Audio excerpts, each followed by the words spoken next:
what is an X-ray. Emits pass through all but the most solid objects. किसी भी किस्म के fractures हम देख सकते हैं. Prepare for an X-ray. Procedure performed. इस सब प्रोसीजर में पेशेंट को हम कोई दर्द नहीं दे. Time require for an X-ray. The types of the X-ray studies.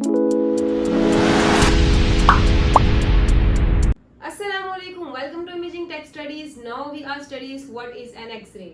X-ray is a medical imaging technique. ये एक टेस्ट है, ये एक मेडिकल स्टडी है जो हमें इंटरनल बॉडी स्ट्रक्चर्स शो कराता है बगैर इंसियन के.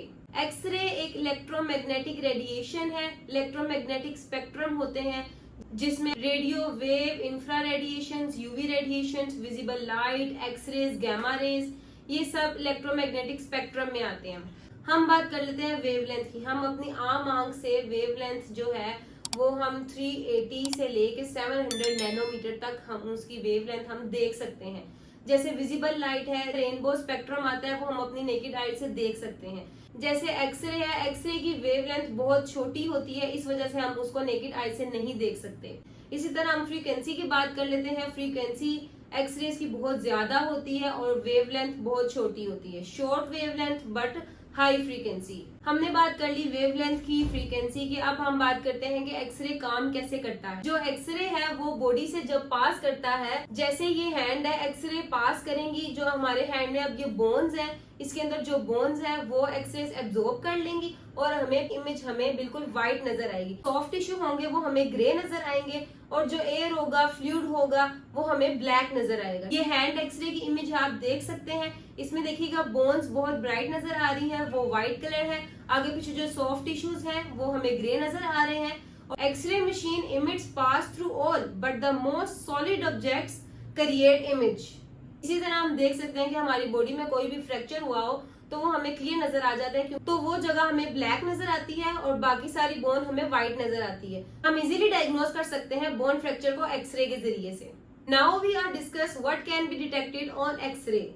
किसी भी किस्म के फ्रैक्चर्स हम देख सकते हैं. बोन्स और टीथ के इन्फेक्शंस को देख सकते हैं. माउथ, जॉ के स्ट्रक्चर्स को एवेलुएट करते हैं और कोई भी कैविटी को डायग्नोज करना हो उसके लिए भी कर सकते हैं. बोन ट्यूमर को रिवील करने के लिए भी करते हैं. एक्सरे से हम लोग बोन डेंसिटी मेजर करते हैं और डायग्नोज भी कर सकते हैं ओस्टियोपोरोसिस को, जिसमें बोन लॉस हो जाती है. चेस्ट एक्सरे में हम लोग लंग्स भी देख सकते हैं, जिसमें लंग्स में pneumonia, tuberculosis, lung cancer easily diagnose कर सकते हैं.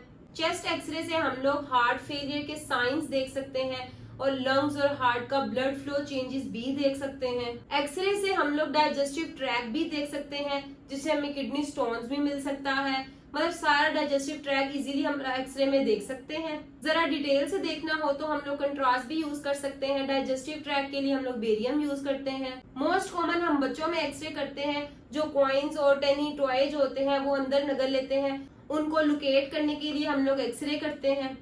How should you prepare for an x-ray. सबसे पहले पेशेंट आता है, हम उनसे उनकी डिटेल पूछते हैं, ठीक है, उनका एमआर नंबर चेक करते हैं. उसके बाद हम पेशेंट को कहते हैं कि आपने कोई मेटेलिक ज्वेलरी तो नहीं पहनी हुई, कोई बेल्ट, कोई ग्लासेस, कोई पॉकेट में कीज वगैरह तो नहीं रखी हुई, किसी भी किस्म की कोई मेटेलिक चीज ना हो आपके पास, कोई शर्ट में मेटेलिक बटन्स ना लगे हों. अगर कोई लेडी आती है तो हम उनसे पूछ लेते हैं कि आप प्रेग्नेंट तो नहीं है या फिर कोई प्रेगनेंसी होने के चांसेस तो नहीं है, क्योंकि प्रेगनेंसी की हालत में हम लोग एक्सरे नहीं परफॉर्म करते, बेबी के लिए खतरा होता है. अगर पेशेंट की हिस्ट्री के मुताबिक हम लोगों ने कंट्रास्ट देना हो तो कंट्रास्ट देने के लिए 3 से 4 घंटे के लिए भूखा रहने के लिए कहते हैं पेशेंट को. देन पेशेंट को हम तसल्ली से सारा प्रोसीजर समझाते हैं. तब कुछ पेशेंट्स को क्लियर करने के बाद हम लोग आगे प्रोसीजर रूम में भेज देते हैं. Now we are discuss how x-ray procedure performed. Simple x-ray में क्या होता है कि एक्सरे की मशीन होती है, केसेट होती है जो हम मशीन के अंदर सेट कर लेते हैं. केसेट के अंदर एक फिल्म होती है. पेशेंट के स्लिप में हम लोग देख लेते हैं कि हमने पेशेंट का कौन सा व्यू करना है, किस जगह का हमने एक्सरे करना है. उस लिहाज से फिर हम लोग पेशेंट की पोजीशनिंग करते हैं. अगर हमने हैंड की पोजीशनिंग करनी है तो नीचे केसेट रखकर ऊपर हैंड रखते हैं. फॉर एग्जाम्पल अगर हम लोगों ने चेस्ट पीए व्यू करना हो, यहाँ पे हम लोग केसेट सेट कर देते हैं, यहाँ से एक्सरेज आती हैं, दरमियान में पेशेंट खड़ा होता है. पीए व्यू की हम लोग पोजीशनिंग कर देते हैं. पेशेंट को पोजीशन कर कर खड़ा कर देते हैं, हम उन्हें कह देते हैं कि आपने मूव नहीं करना या फिर 2 मिनट के लिए सांस रोक देना है। जैसे ही एक्सरे पास करती है तो वो फिर फिल्म में इमेज क्रिएट हो जाती है। इस सब प्रोसीजर में पेशेंट को हम कोई दर्द नहीं दे रहे, इस तरह से हम लोग सिंपल एक्सरे परफॉर्म करते हैं। What are the types of the x-ray studies? Abdominal x-ray में हम लोग देख लेते हैं kidney, stomach, liver, bladder. Kidney stone, bladder stones को डायग्नोज करने के लिए हम एब्डोमिनल एक्सरे करते हैं। बोन एक्सरे में हम लोग फ्रैक्चर्स भी देख सकते हैं, डिस्लोकेटेड जॉइंट्स भी देख सकते हैं, आर्थराइटिस भी देख सकते हैं। आर्थराइटिस किसे कहते हैं? इन्फ्लेमेशन ऑफ जॉइंट्स को। इसमें हम लोग मुकम्मल स्पाइन भी देख सकते हैं, और हम लोग बोन कैंसर हो या कोई बोन में इन्फेक्शन हो वो भी देख सकते हैं। चेस्ट एक्सरे में हम लोग हार्ट, लंग्स की कोई एबनॉर्मलिटी देख सकते हैं, रिब्स फ्रैक्चर्स देख सकते हैं। डेंटल एक्सरे में हम लोग टीथ, गम्स में कोई इन्फेक्शन हो या कोई कैविटी देखनी हो तब भी हम डेंटल एक्सरे करते हैं। इसको हम ओपीजी भी कहते हैं। फ्लोरोस्कोपी की स्क्रीन में हमें कोई भी ऑर्गन मूव करता हुआ दिखता है, जैसे एक्सरे मूवी चल रही हो। फ्लोरोस्कोपी हमें जो ऑर्गन्स और सॉफ्ट टिश्यूज मूव करते हैं जैसे इंटेस्टाइन वो दिखाता है। सीटी स्कैन में हम लोग एक्सरे और कंप्यूटर को यूज करते हुए क्रॉस सेक्शनल इमेजेस क्रिएट कर लेते हैं, बोन्स के, सॉफ्ट टिश्यूज का, ऑर्गन्स का। मैमोग्राम, इसमें भी हम लोग एक्सरे को यूज करते हुए ब्रेस्ट टिश्यूज देख सकते हैं, ब्रेस्ट लम्प्स को एवेलुएट कर सकते हैं, ब्रेस्ट कैंसर को डायग्नोज कर सकते हैं। What is an x-ray with contrast material?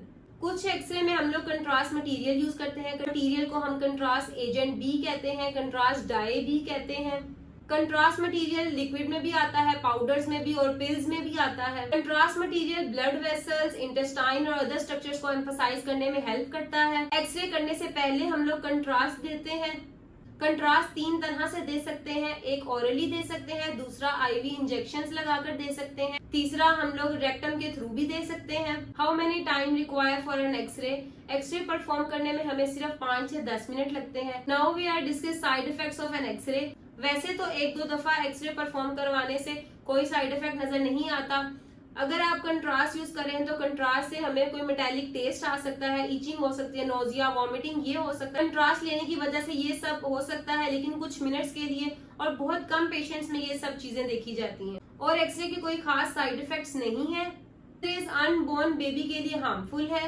X ray perform करने के बाद 10 to 15 मिनट बाद हम लोगों को एक्सरे की फिल्म भी मिल जाती है। अगर आपका एक्सरे के मुताबिक कोई भी मजीद कोई क्वेश्चन हो तो आप मुझसे कमेंट सेक्शन में भी पूछ सकते हैं और मुझे मेल भी कर सकते हैं। मैं स्क्रीन में मेल शो कर देती हूँ, मैं आपके क्वेश्चन का आंसर जरूर दूंगी। अगर आपको मेरी ये वीडियो अच्छी लगी हो तो प्लीज इस वीडियो को लाइक करें, शेयर करें, कमेंट करें। अभी तक आपने मेरे चैनल को सब्सक्राइब नहीं किया तो मेरे चैनल को जरूर सब्सक्राइब करें। मिलते हैं नेक्स्ट वीडियो में। अपना बहुत सारा ख्याल रखिएगा। ओके, अल्लाह हाफिज।